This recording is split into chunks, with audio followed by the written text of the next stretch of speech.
You, John Fitzgerald Kennedy, do solemnly swear I, John Fitzgerald Kennedy, do solemnly swear that you will faithfully execute the office of President of the United States that I will faithfully execute the office of President of the United States and will, to the best of your ability, and will, to the best of my ability, preserve, protect, and defend the Constitution of the United States. preserve, protect, and defend the Constitution of the United States. So help you God. So help me God.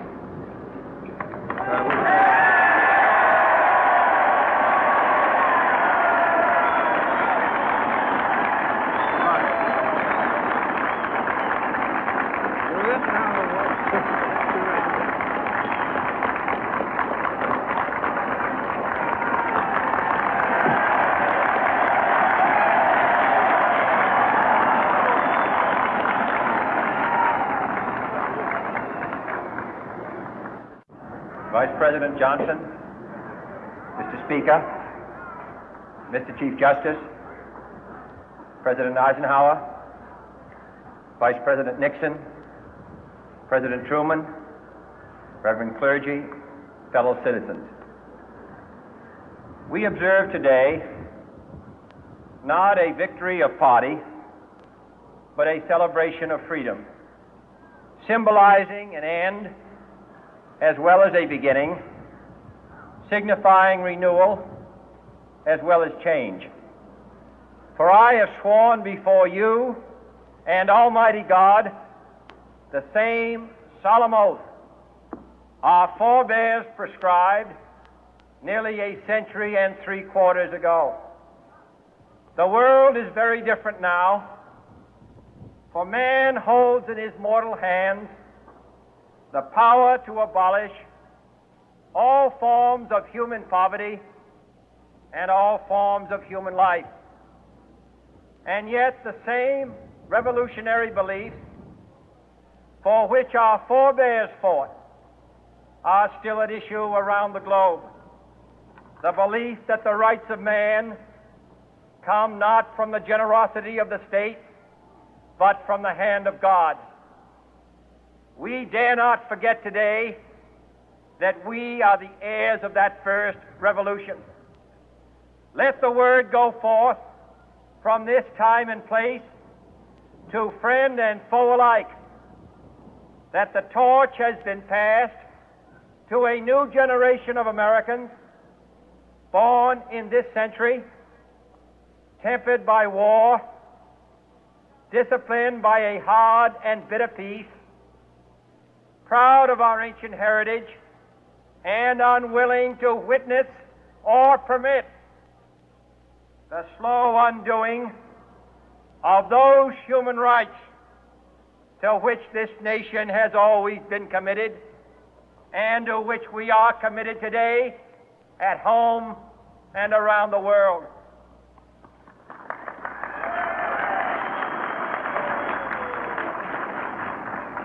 Let every nation know, whether it wishes us well or ill, that we shall pay any price, bear any burden, meet any hardship, support any friend, oppose any foe to assure the survival and the success of liberty.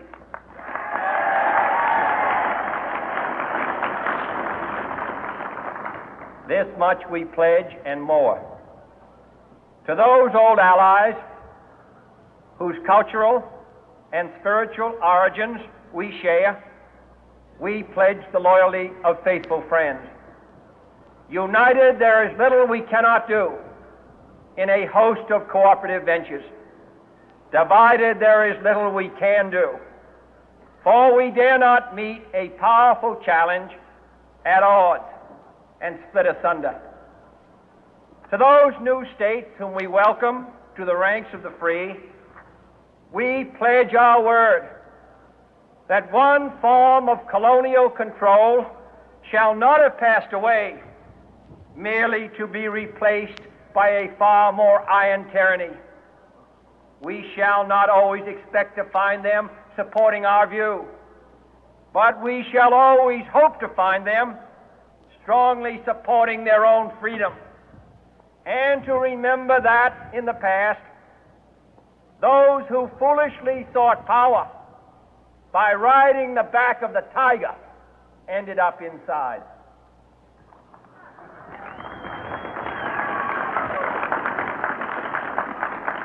To those people in the huts and villages of half the globe struggling to break the bonds of mass misery, we pledge our best efforts to help them help themselves for whatever period is required, not because the communists may be doing it, not because we seek their votes, but because it is right. If a free society cannot help the many who are poor, it cannot save the few who are rich.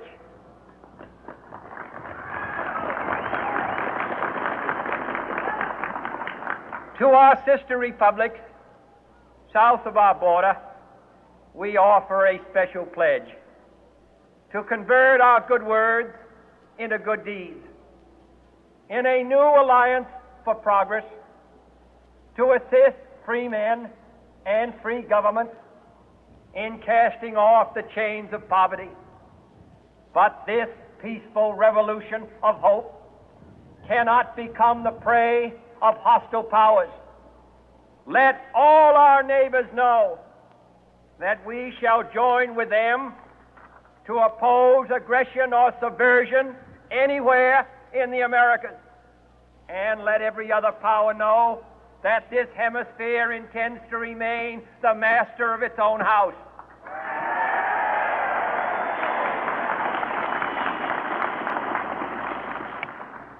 To that World Assembly of Sovereign States, the United Nations, our last best hope, in an age where the instruments of war have far outpaced the instruments of peace, we renew our pledge of support to prevent it from becoming merely a forum for invective, to strengthen its shield of the new and the weak, and to enlarge the area in which its writ may run.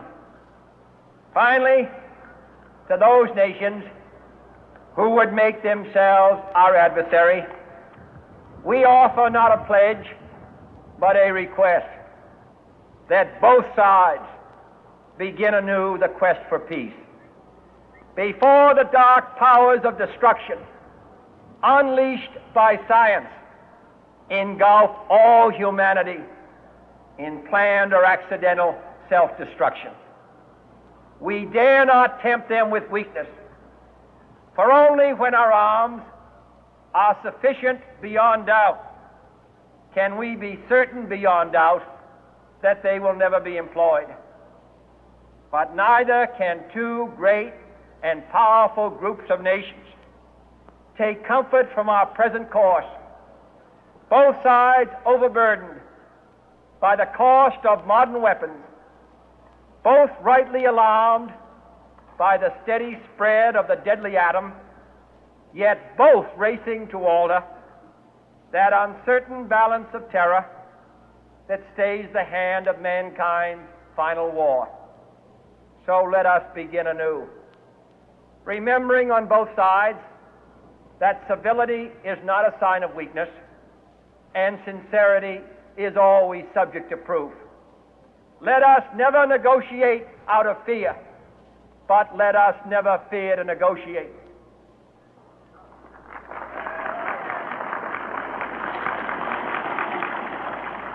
Let both sides explore what problems unite us, instead of belaboring those problems which divide us.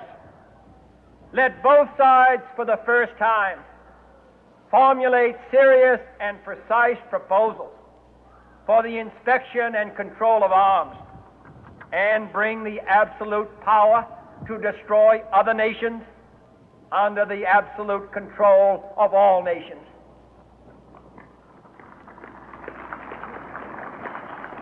Let both sides seek to invoke the wonders of science instead of its terrors.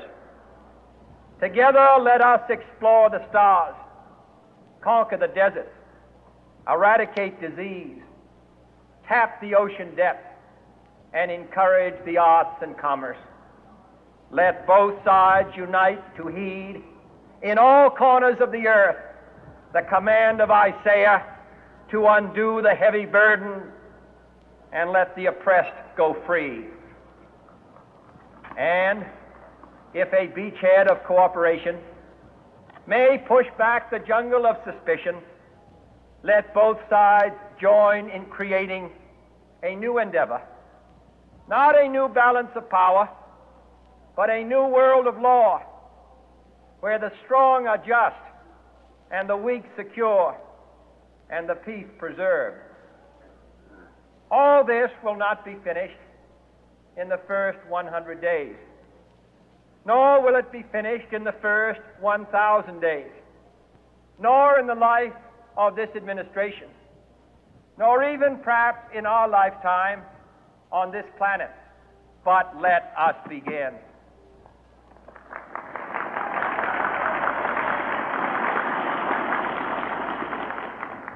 In your hands, my fellow citizens, more than mine, will rest the final success or failure of our course. Since this country was founded, each generation of Americans has been summoned to give testimony to its national loyalty. The graves of young Americans who answered the call to service surround the globe. Now the trumpet summons us again, not as a call to bear arms, though arms we need, not as a call to battle, though in battle we are, but a call to bear the burden of a long twilight struggle, year in and year out, rejoicing in hope, patient in tribulation, a struggle against the common enemies of man, tyranny, poverty, disease, and war itself. Can we forge against these enemies a grand and global alliance, north and south, east and west, that can assure a more fruitful life for all mankind? Will you join in that historic effort?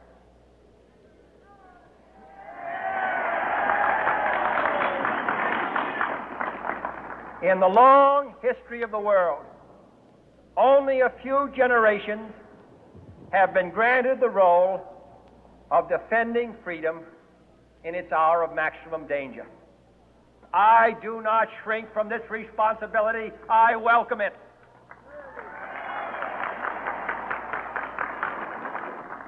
I do not believe that any of us would exchange places with any other people or any other generation. The energy, the faith, the devotion which we bring to this endeavor will light our country and all who serve it. And the glow from that fire can truly light the world. And so, my fellow Americans, ask not what your country can do for you, ask what you can do for your country.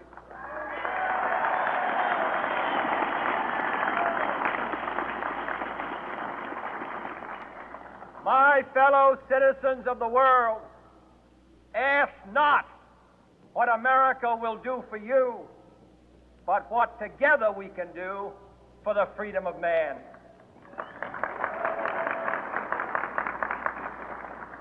Finally, whether you are citizens of America or citizens of the world, ask of us here the same high standards of strength and sacrifice which we ask of you. With a good conscience, our only sure reward, with history the final judge of our deeds, let us go forth to lead the land we love, asking His blessing and His help, but knowing that here on earth God's work must truly be our own.